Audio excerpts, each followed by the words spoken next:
computer. Yeah, so we're recording now.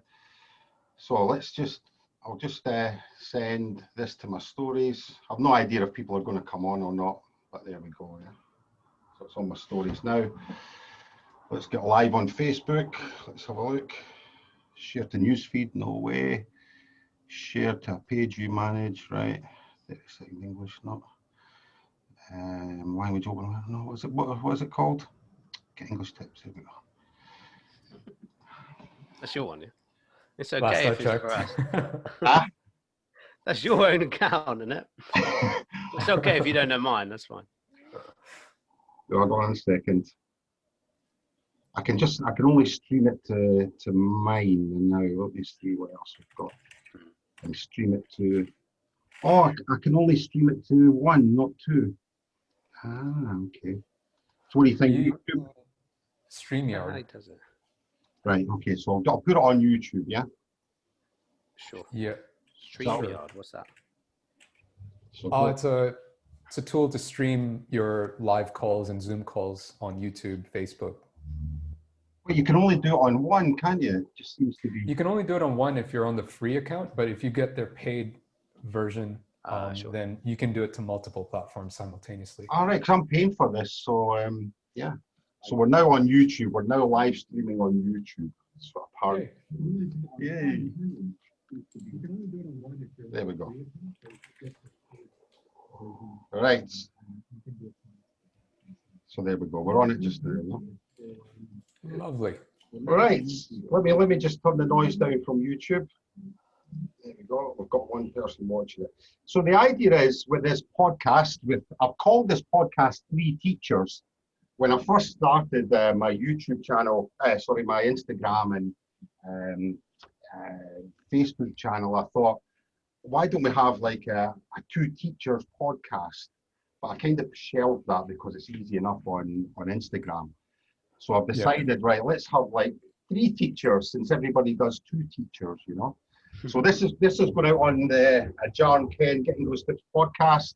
So I'll no doubt it'll go on your podcast, David, and your podcast as well, Stu. Yeah.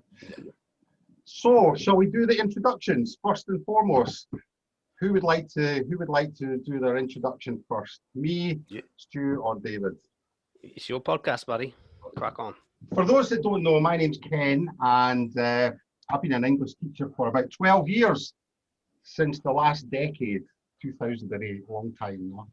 And most recently, I've been teaching in Thailand for about 10 years, and I was teaching university graduates how to get jobs in the airlines, how to pass interviews for the airlines, you know, for things like Qatar Airways, Emirates, and the local as well. And I decided to move back to Scotland last year. Here's my taxi, can you hear it? There we go. And so I moved back to Scotland, and I've been kind of growing my Instagram, Get English Tips, for the last year or so. I'm now up to about 140,000 followers there. So that's myself, a native English speaker from Scotland. Who's next? Yay! Yay! Round of applause. So we've got to do what do you call it? The Jazz hands. Jazz hands, that's it there. So, go on, Dave. Woo, thanks, Stu. Good evening, everybody.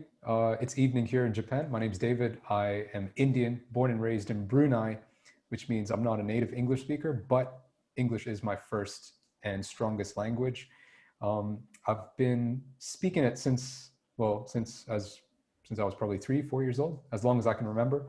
And I've been teaching English since 2012.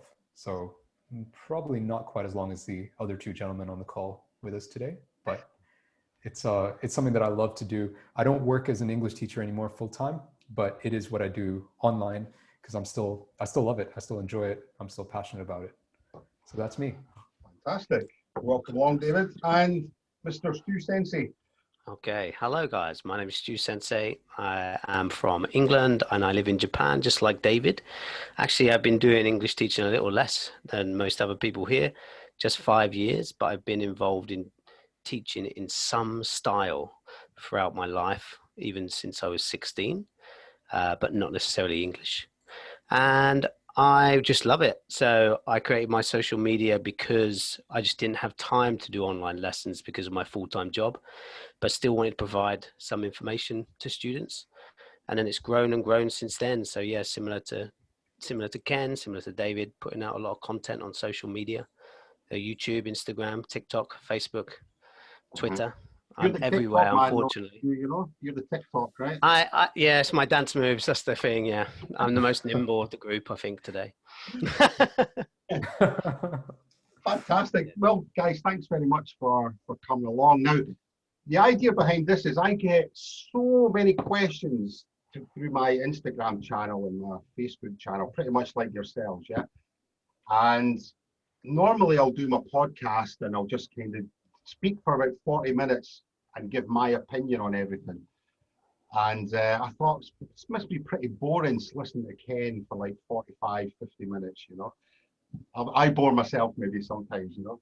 So I thought, well, why don't we invite another couple of teachers along and kind of we can all kind of answer the questions together, you know, and put across your opinion of it and your examples as well of these questions. So the questions generally are all kind of varied, you know, and some of the, you know, being a native English speaker, I'm sure Stu and I spoke about this before. When we're at school, when we're, you know, at primary school and high school, we don't actually get taught English. We just speak it. So when I first became a teacher, one of my Spanish friends, when I lived in Spain, said, "Ken, what's the perfect tense?" And I had no idea what they were talking about, what the perfect tense is. I've no idea at all, you know. We just speak in it, you know, speak the tenses. So this is where I started thinking, right, I need to become a little bit more about a little bit more about the vocabulary of, you know, the tenses, etc. And you know, so we're in the unfortunate position that sometimes we don't actually know, you know, some of the answers that the students ask us. You know, we have to research them and this is how it works, you know. So sometimes non-native teachers actually have more of an insight into English than, you know, native speakers such as ourselves. They know all the terms, the terminology, etc. So some of the times when I get questions, I don't actually know. I have to do a bit of research, you know. So I felt that this would actually, you know, kind of help everyone if we can actually, you know, share our knowledge with, you know, with what the students are asking. So what I'll do is I'll share my screen with you just now because this is actually going out live on our YouTube channel, yeah. So I've called this the Three Teacher Podcast, Episode 1, a new beginning in podcasting, yeah, for us Instagram teachers. Day in history. So the first question that I got that I'll put on here is, the first one is, somebody's asked us, how can I use the term no longer in a sentence? No longer. What does it mean, no longer, and how can we use it? So who would like to go first, or will I go first? What I think behind this? Yeah, go for it. Okay. It's no longer really means that something happened in the past and now it doesn't. You know, there may be usually maybe like an action in the past and now it doesn't. For example, before I used to live in Spain, but now no longer. I now live in Scotland. Yeah. I used to speak Thai, but now I no longer speak Thai very well because I no longer live in Thailand. Yeah. So no longer really is an action in the past, and now it doesn't. You no longer do that action. Yeah, the action I keep saying no longer. The action happens no more, as it were. Yeah. So what do you no longer do then, Stu or David? That's a great question. Yeah. I no longer sleep. No, I no longer watch TV. I definitely put my time into more what I consider more important things within my life. I try and schedule myself a lot better. Do you? Yeah. Yeah. Why do Yes. you no longer watch TV?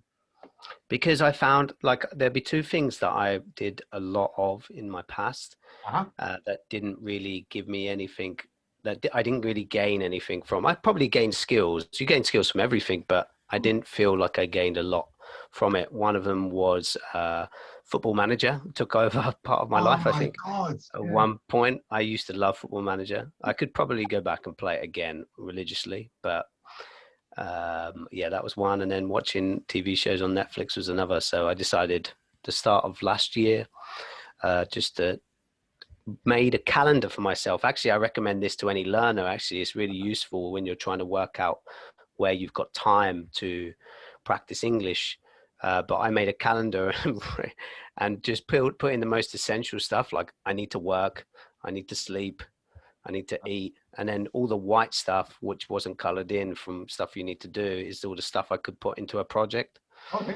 And yeah, I think it's really invaluable little task to do. So yeah, that's what I did. That's it. Good. Anything else you no longer do? How would you describe no longer, Stu?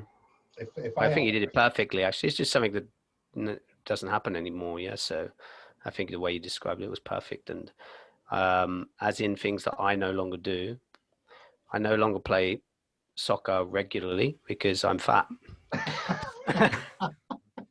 You sure it's not the other way around?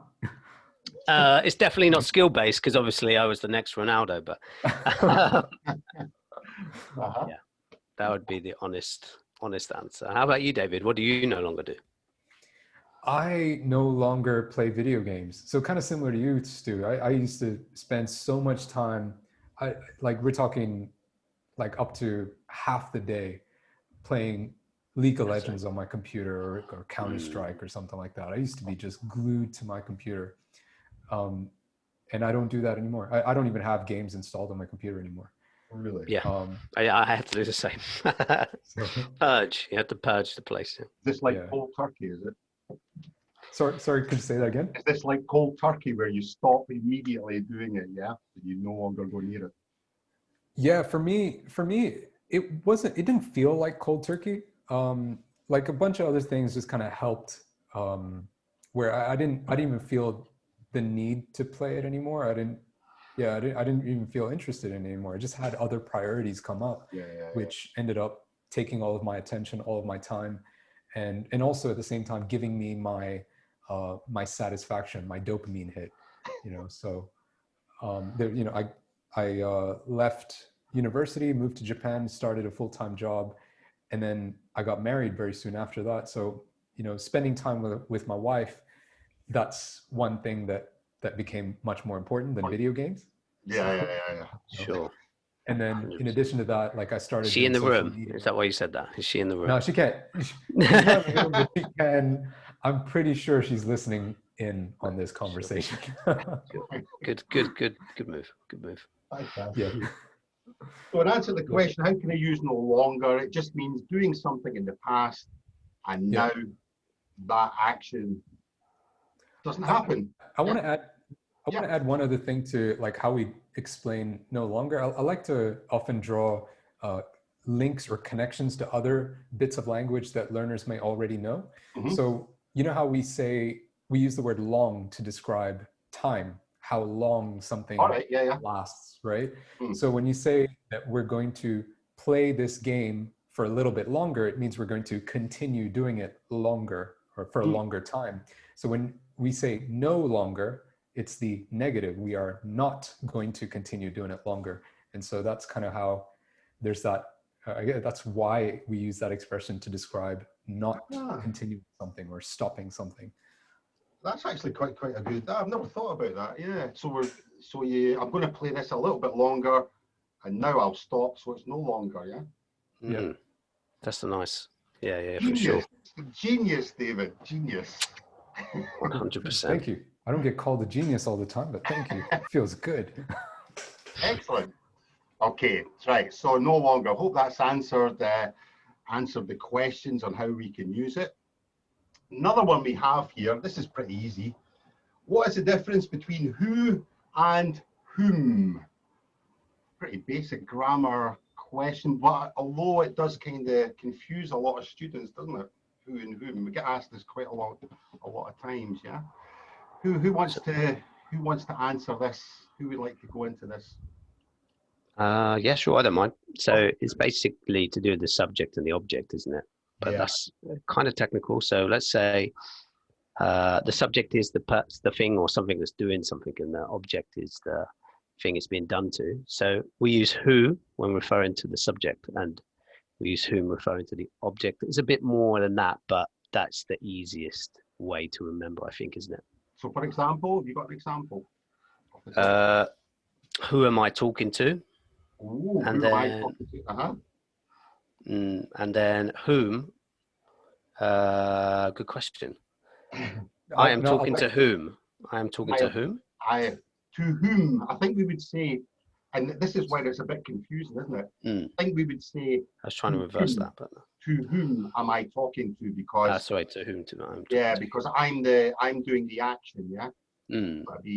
But in English, as you say, in English we don't actually say to whom am I talking. You know, it's very, very. It sounds very Shakespeare-esque. Yeah, it sounds very, very archaic, doesn't it? So yeah. I'm talking. So who is doing the action, and whom is receiving the action? Yeah. Like way back when I started my YouTube channel, this was one of the first few videos that I made. Like when I was like talking like a robot in front of the camera. So this is one of those videos that I made. I actually remade that video probably beginning of this year, and it was a sponsored post, so I kind of made it again. And I had to do research before making this video myself. Sure. You know, so strictly speaking, I think we would say, whom am I talking to? That grammatically speaking, whom would be correct, but we don't speak like that anymore. As Stu said, that sounds Shakespearean. So we would say, who am I talking to?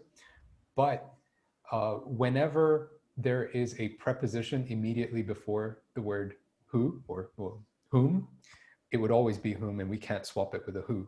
What do you mean, for example? So, for example, who am I talking to is correct, or it's commonly used and it's acceptable. Yeah. Who am I talking to is also grammatically correct.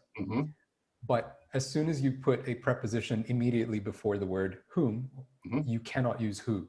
So it has to be, to whom am I talking? All right. Yeah. All right. Okay.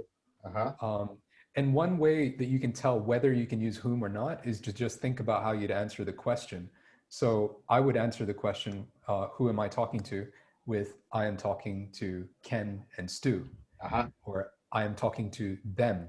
And the word them, the pronoun them is the object form of the word. It's not I'm talking to they, it's I'm talking to them. And so that's why we'd use the whom in the question. We're asking about who I'm talking to rather than who's doing the talking. Right. Great. And also as well, like going on that then, whom has an M at the end of the word, doesn't it? Whom. Yeah. Them and whom kind of merging together, right? That's right. Yeah. Yeah. Good wee tip that, no? Good tip. Yeah. Excellent. Knocking it out of the park. Knocking out the park. So who would be the subject, whom is the object, and who does the action and whom receives the action? Yeah, in summary, yeah. Oh, that's nice. Who does the action, who receives it? I'm going to steal that. Oh, that's $1. See, these things are actually good. I think sometimes when we're actually speaking with teachers, we just have general conversation rather than 100%. Going into the nuts and bolts of how you teach, you know? Yeah. Anyone else want to add anything to this, folks? No? No. Okay, let's have a look at the next one. David, do you want to read this one? What is the difference between say, speak, and tell? This is very, very common, isn't it? Yeah. And I'm just for the fun of it, let's add another word that's kind of related to them. Talk. Talk. Let me write in talk then, yeah? Yeah. Okay. T-A-L. So the first thing I would do is I would split these 4 into 2 pairs. I would put say and tell as a pair. Oh my God, I'm right. Okay, I won't change that there. Okay. Right, but it's cool. You don't have to change it. Say and tell would be a pair, and then speak and talk, I'd put them on the other side. Oh, really? Mhm. Yeah, Why? because I think say and tell are words that are used to describe or focus on the content of what is being said, the message, the All right. content of the message. Uh-huh. Whereas speak and talk is more focused on the activity of delivering a message with your voice, All right. of talking or speaking. It Like, doesn't necessarily mhm. focus on what you're actually saying. So it's more about like the ability to speak and the ability to talk, yeah, Yeah, kind of thing, yeah. yeah. What's the difference then between say and tell? What would you say? Ooh, I'm gonna pass that on to Stu. Very kind of you. I think one of them is with the object and one of them is without, because you can tell him or he tells. Yeah, you can tell him, but you can't say him. Right. Yeah. So we can say I told him, but I said to him, yeah, Mm. kind of thing, yeah. Yeah, I There's, generally when this comes up, I kind of try and explain it like tell is more of like specific information. I told him the details of our plan type of thing, yeah. But say would just be general conversation, maybe. I don't know or if that would be agreeable. So like in native English speak, when you're speaking, you hear it generally amongst older folk, older than us. When they're talking, they would always say something like, and I said to him this, and then he said to me that. So it's like a general conversation, yeah. But I told him something specific. I told him, so it's kind of like more specific, I guess. yeah, it's more about the actual information than it is about just what was said, right? Yeah, In general. yeah. What's the difference between speak and talk then? What would you say? Because I think that'd be quite difficult to try and. Yeah, like Is speak more formal? Because I would use speak in a business setting, but I would probably use I talk to my friend, I speak to my boss, Uh-huh. but that might just be like the way that I would use it personally. So say yeah. I say that feel against you? I would use speak for a more formal situation, like with my boss. I would, if I'm talking to my wife, I might say I talk to my boss. But Uh-huh. if I'm talking to a colleague that I don't really know, I'd probably say I'm speaking to the boss. Talk feels, I don't know, just Yeah. thinking about how I would use it personally. I would Hmm. use talk as in a more informal setting. Sorry, Talk more with my informal. friends. All right. Okay. Okay. What do you think, David? Yeah, speak and tell. I think like what Stu just said kind of got me thinking. I was like, yeah, actually that makes sense. I think there's probably multiple different subtle differences or nuances between them. Yeah, 100%. So one of them would be, as Stu pointed out, the formal informal thing. The other one I think could be how personal it sounds. For example, to say, I want to speak to you about something Yeah, sounds 100%. sounds a little bit more important and Yeah, personal and intimate than I want to talk to you about something. Ah, right. Okay. yeah, 100%. It sounds Yeah. like this. You've done something wrong. Yeah, your teacher would say, "I Yeah, want to speak to you," yeah, when you've yeah. done something wrong. And then another difference as well with speak is it can sound like it's something one way. So we often Yeah. use it Okay. to talk about a speech, right? So he delivered a speech, and that's more one way. But when you say we were talking, we would never say we were, but we would say we were speaking. Cancel that. Never mind. I I'm think, talking. yeah, I mean, one thing I tend to think is it comes with the next words, for example, to or with. So if you speak with someone, it generally implies that it's a two-way conversation. But if Yeah. you talk to someone, as you say, it's like I'm going to talk to my boss, I'm going to talk to someone. It's almost like you're in trouble, you know? Yeah. So I think speak and talk might just be the same for me Mm. anyway, but it comes with is it a preposition with or to? after it. Mhm. Is that going to change the kind of meaning and the feeling behind it, maybe? Like Yeah, I think that makes With- I sense. understand that. talk, Yeah, 100%. maybe? Oh, Yeah. there's one other thing I'd want to add on say and tell. Yeah. I think I stole this from another teacher's video that I came across somewhere. But there's this slogan that I used to tell my students about, and it was, it's who do you tell and what do you say? Who do you tell, what do you say? Ah. So we tell someone about something, Uh-huh. and we say something to someone, or we, Right. That's right? yeah. It's he said he needs to go, Yeah. or he said to me that he needs to go. He told me he needs to go. So it's the who do you tell, what do you say kind of thing. Who do you tell, what do you... that's quite cool, actually. I like that. Never thought on it that way, yeah? Who do you tell, what do you say? So tell is more directional and say is more kind of general, yeah? Yeah. Cool, I like it. Mm. Anything else we want to add to this one? No.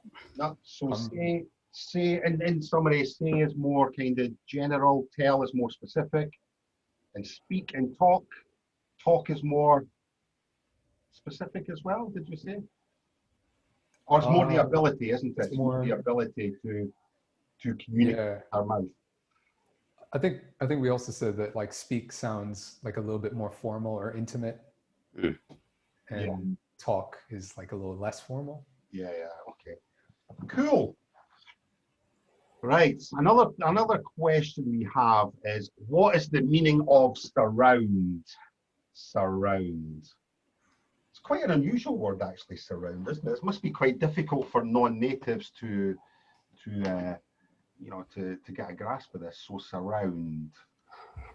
What do you think, surround? For me, surround would be something that is all around you, yeah? Yep. I think, yeah.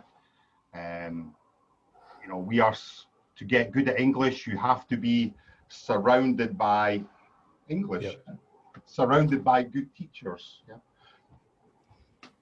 100%. Yeah. Excellent. Not going to add to that. Is it very, very easy? Surround, to make something become all around. Give me an example, David, of surround. What example sentence could you tell learners about surround in your experience? Come out with your hands up. We've got the building surrounded. Yeah, that's a good one. You are the cops. The cops are all around the building, yeah? We have them surrounded, yeah? We've surrounded the building. Yeah. We have let go of the hostages. Do we use it in the normal simple tense, surround? We have you surrounded, that would be the perfect tense, right? Yeah, you're right. I am surrounded by native speakers. That would be the passive voice, yeah? Do we use it in the simple tense? I surround you. No? Let's surround them. Let's surround that building. That's the imperative. That's the imperative. Yeah. I feel, it's difficult to put that into the simple tense, isn't it? Yeah, I feel like it's used more commonly in the passive voice or in the perfect tense than it is just as it is, Yeah.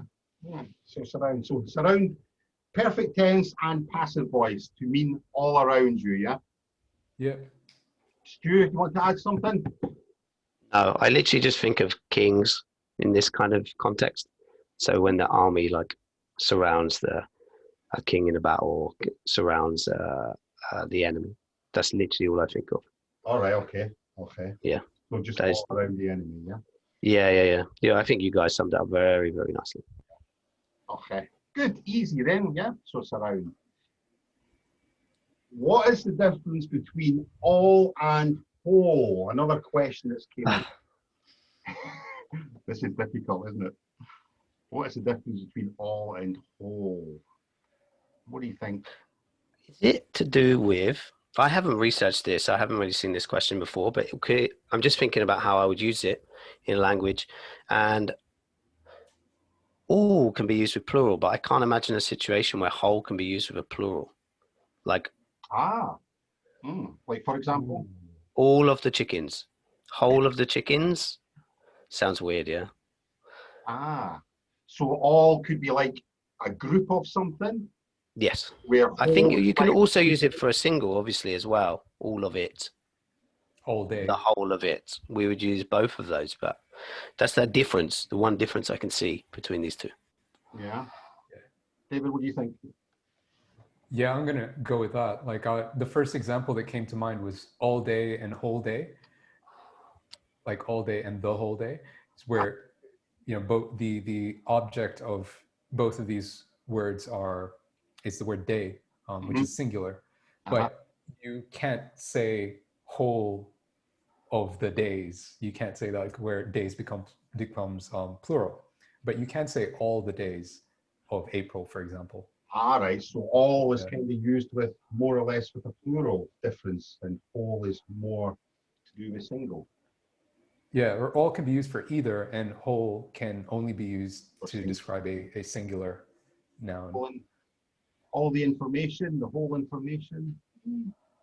So far, Information is like a non-countable, so I Yeah. would treat that as a singular. be singular. Yeah. Yeah, I would treat that as a singular. But if we're talking about like countable nouns, which are either plural or singular, I think whole. I can't think of an example where I'd use whole with a plural noun. The whole people, nah. The whole country, yeah, it would just be single, wouldn't it? Yeah. Yeah. So all would be kind of, yeah. So we use a collective, if you like, and the whole is just like one thing. Yeah. Yeah. Easy. Yeah. Okay, so that's a bit difficult to explain actually, but here's an easy one, which I like. When do we use I've got? I'm confused about that. I've got. You did a video about this recently, David. I saw it. Yeah. I think I saw it actually when I was scrolling through my feed. Go for it, Ken. I think you should do it. It's fresh in your definitely. head. Okay. When I was studying for my exams, this question actually came up. I've got a pencil. I've got a phone. We use it because in English we don't actually say, when we're speaking, we don't say I have a pencil, I have a phone. It doesn't sound natural. It doesn't sound smooth. And what I was told was that if we use got, it actually helps us with our rhythm. So instead of us saying I've some money or I've glasses, we would actually use got to sound a little bit more fluent and more rhythm with it. I don't think got means anything rather than actually adding some fluency to the sentence. So native speakers wouldn't say it's difficult to say it. I've money. It doesn't sound natural for me, you know. But I would say I've got money or I've got some money, I think. So I think this kind of contraction would adds to the fluency and the smoothness of your sentence and the rhythm of when you speak, you know. Question, Ken. Like this is kind of interesting for me.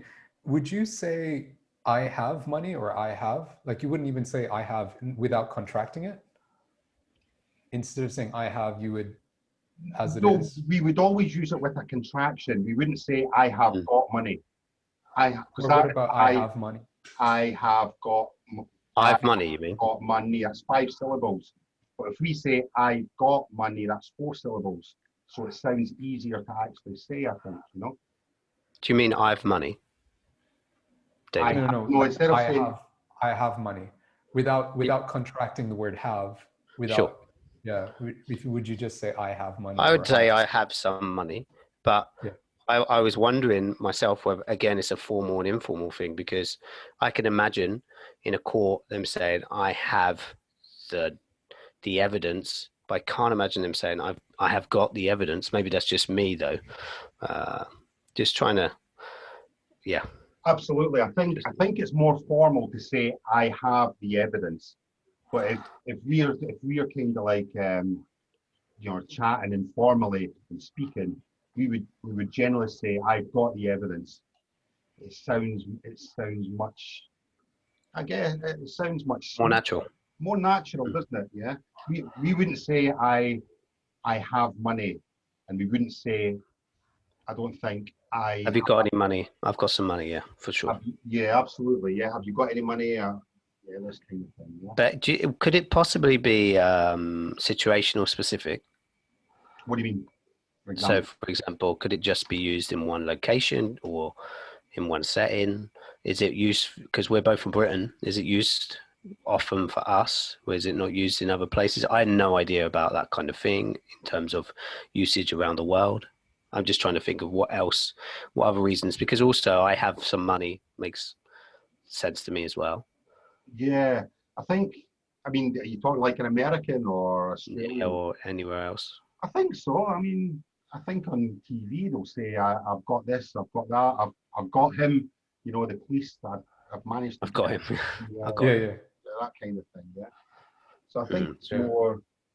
more to do with speaking rather than writing. And we must always Sure. use the contraction and say "I've got" and not "I have got." That just kind of. Yeah, that's really unnatural, isn't it? It's very unnatural, isn't it? But I guess it's more like a speaking thing, isn't it, rather than a written thing as well. Yeah. What do you think, David? What's I think it might. I'm not sure about this, but it might be a regional thing, perhaps, because I think I've heard people say "I've got," and I just kind of feel like perhaps most of the people that I've heard using that expression are from like somewhere close to the UK. Yeah. And I don't hear it as much from Hollywood or from like most of the media that I grew up on. Yeah. So I'm very used to, I don't say "I've got." I never say it. What do you say? Rather, What's for me, good? I think what comes naturally or subconsciously is "I have" rather than "I've got." Yeah, just no got. Yeah. Yeah, just no got. Really? Uh-huh. Yeah, I have some money. I have a car. I have a pen. I have a phone. And then like I would use "got," but I think like I would use that in the example that you just gave, like the police have got him, which like "got" kind of carries this connotation of catching someone. Sure. Or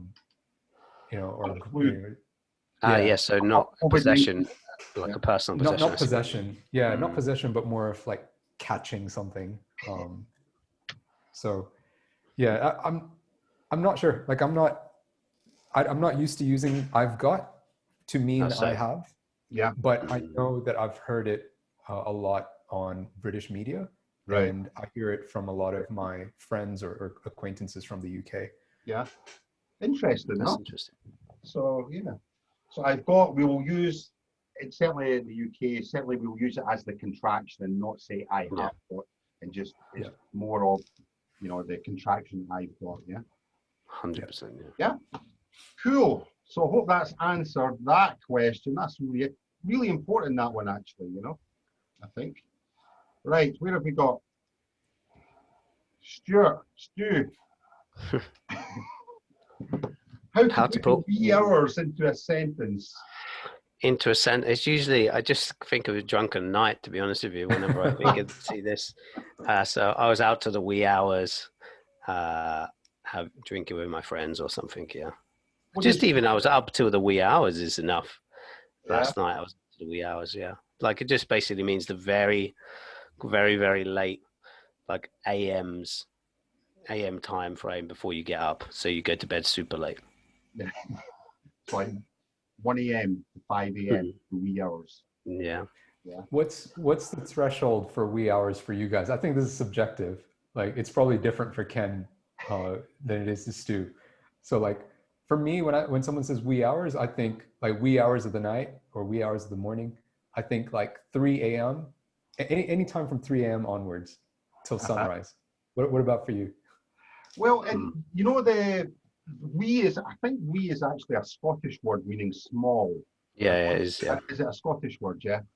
So to put to the small hours, but when we say it, we would actually say the wee small hours. We would actually double barrel it. That's amazingly interesting. I've heard that actually, because you said it now, I'm thinking about it, but yeah, Yeah. that's amazingly interesting. And the party went on to the wee small hours, you know. So to the small hours, I guess, you know. So maybe that's like maybe 4 o'clock, 5 o'clock, I think, you know. So so the wee hours, I guess, is you're partying all the, you know, into the early morning, right? Yeah. Yeah. Yeah. The wee hours. WEE. Wee actually also means to go for a toilet, yeah, for a kid. 100%. The onesies. Yeah. The what? What was that? Onesies. The onesies. What's a onesie? Yeah. Oh, that's interesting. So I just looked at the etymology about it. Uh-huh. This is really like the history of it. It's very, very interesting. So it does come from Scottish. I don't know, but maybe from Celtic originally. Not sure. Yeah. Uh-huh.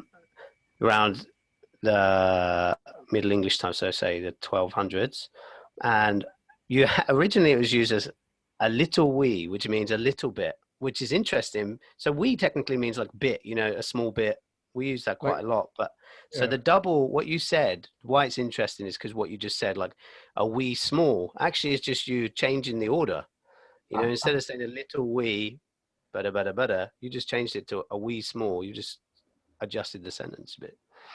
So that's cool. So wee actually means bit.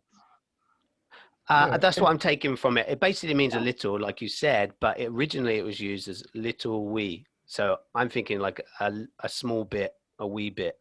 You know, it kind a of little bit. Instead of a little bit, it's a little wee. A little wee. But yeah, that sounds even weirder now, doesn't it? That does sound very weird, huh? Cool. So it's a very, very old word then. Yeah. Wee. We use we for everything in Scottish, you know. Can I have a wee chat? Can I have a wee chat with you? If your boss says that to you, can I have a wee chat? Very, very serious, you know. So what do you say when there's a group of people that you're in and you want to have a little chat with David? Excuse me, David, can I have a wee chat with you? But if there's a group of you, including you, and you all say it at the same time? What do you mean? Huh? Like, would you say, David, a wee chat? Would you say that? Can we have a wee chat? Could we have a wee chat? Can we have a wee chat, yeah? But we use we for everything, you know, a wee bit. I'm going to have a wee look. That's another one we use as well. I don't know if you use that as well, yeah? My area, we use tad instead. Tad. Yeah. Small tad, just a tad. Hmm. Just a wee tad. Yeah, there we go. I've actually heard that. I've heard just a wee tad. A wee tad more, yeah? Okay. Cool. So wee hours just means to the early morning, yeah? The early morning. We drank, we had a party until the wee small hour. There we go again, wee small hours. We had a party to the wee hours, yeah? There we go. There we go. Cool. Right, couple more. Now, this is a bit of a serious question. What's the difference between trick, fool, deceive, and con? Trick, fool, deceive, and con. Any ideas? Interesting one, isn't it? Yeah. They're all similar. Again. This one caught me by surprise. I'd need some time to think through this and prepare for it. I don't even know where to start. Which one do I start? Trick means I think implies trick means it's a small thing. You know, you've maybe deceived someone, but a small thing. You know. Do you plan a trick? You plan Is there like some preparation beforehand? Like some thought process or something along those lines, you know? I think deceive, definitely. I think deceive is kind of like planned, I would say, or a con would definitely be planned. Yeah, because you have con men who really kind of plan it, yeah? And deception, you know. But con is more persuasive, isn't it? Like it's like a conversation. Deceive is like a pre-done, you'll definitely know what's going to happen. Con, there's a bit of play with the other person. You know, there's a bit of a conversation, like a pyramid scheme would be a good example of a con. Yeah. On, yeah. Ah, yeah, absolutely. You see what I mean? So there's a bit of conversation involved there. All right, yeah. So like the confidence trick, I think it comes from the word like confidence trick or a confidence man, you know. Yeah, that's right. Goes in and totally, you know, says that they are one thing, but they are another thing, yeah. Yeah, a confidence man. What about fool? To fool someone. It's interesting. Listening to you guys describe the other ones, it kind of like, I'm starting to see perhaps like a difference between these words in terms of the like how grave the consequences are, or how grave the damage is when I see what the you victim of it. So when you, like, a trick can be used for something trivial that can also be entertaining but not necessarily harmful. I mean, a trick can also be harmful, like a magic trick or a skateboarding trick or something like that. And then to fool someone, it sounds like it's something that you do to deceive somebody, but where the consequence only goes as far as to embarrass that person or to make them feel stupid or less intelligent. So this is where fool comes in. Fool's pretty similar. If you feel a fool, right? Yeah. Yeah.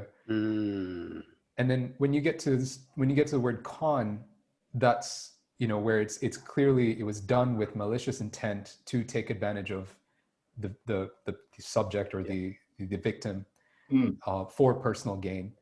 And I think all three of these could be different forms of deceit if they are done intentionally.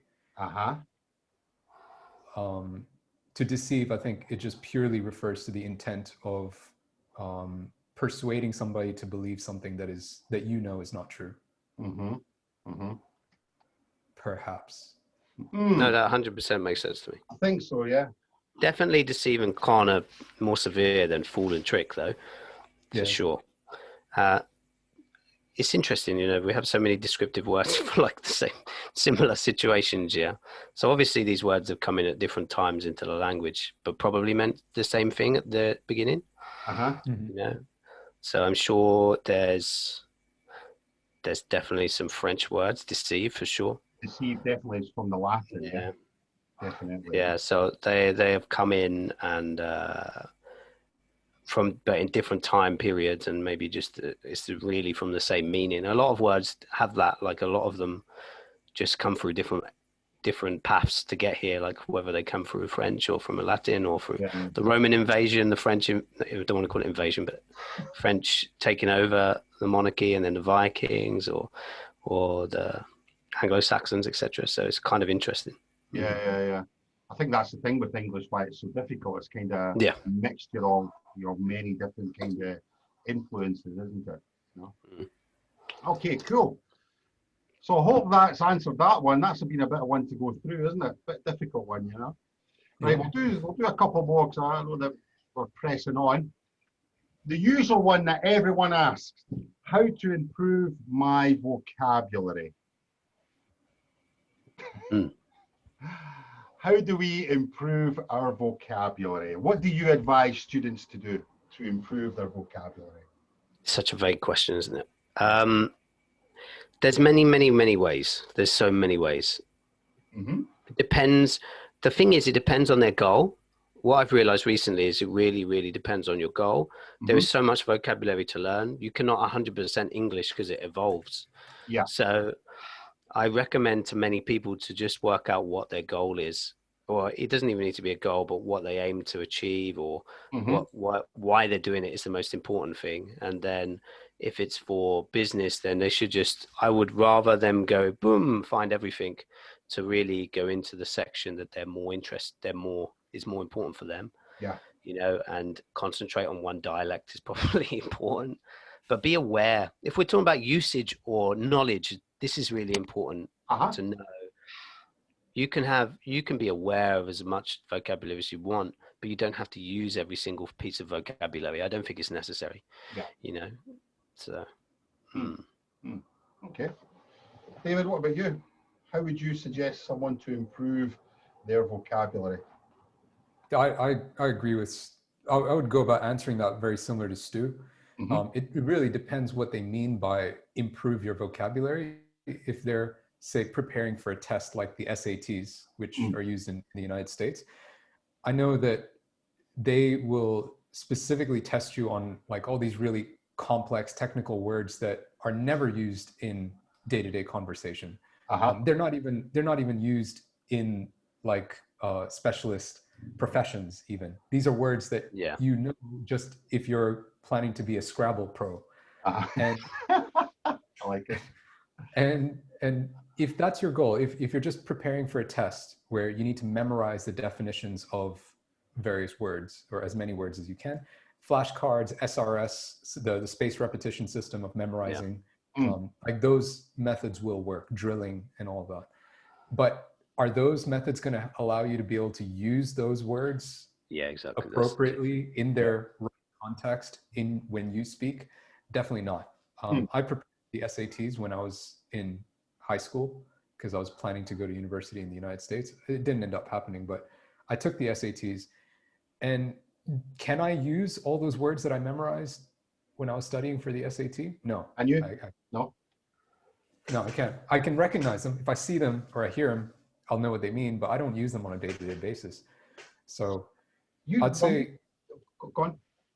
I'd say if your goal with learning more vocabulary is to be able to actually use it, and if it's relevant for your work or whatever it is that you do, your hobbies, then you need to be immersing yourself in opportunities where you actually get to use them, live them, experience them in context.